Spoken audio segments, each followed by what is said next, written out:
मधु चौबे जी के एगो कमेंट आइल बा कि हमरा बहन के बियाह बा 22 तारीख के 22/11/2025। तो उनका खातिर बेटी विवाह के एगो गाना सुना दिया। तो चली जा, लड़की के नाम है मनीषा। तो चली जा मनीषा के बियाह में खूब सुंदर सा प्यारा सा गीत हमनी के गा दिया जाओ।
कटोरावन कटोरवन बेटी दूधावा पियावानी दही आखी अवनी छालीदार दही आखी अवनी छालीदार दूधाओ के ने की नहीं दिहालू है बेटी लगालू सुंदरा बर के साथ लगालू सुंदरा बर के साथ जानते तारा पापा दिया पराई काहे कहिलाए तना दुलार काहे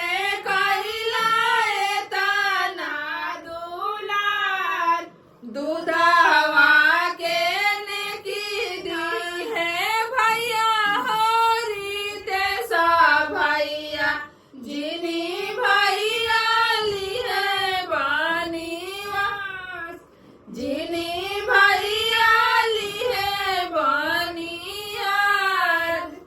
धन्यवाद। कैसे लागल हमनी के गीत कमेंट करके बताई जा। चैनल पर नया बनी जा, पहली बार देखा तनी जा तो चैनल के जरूर सब्सक्राइब कर ली जा, वीडियो को लाइक कर ली जा और शेयर भी कर ली जा।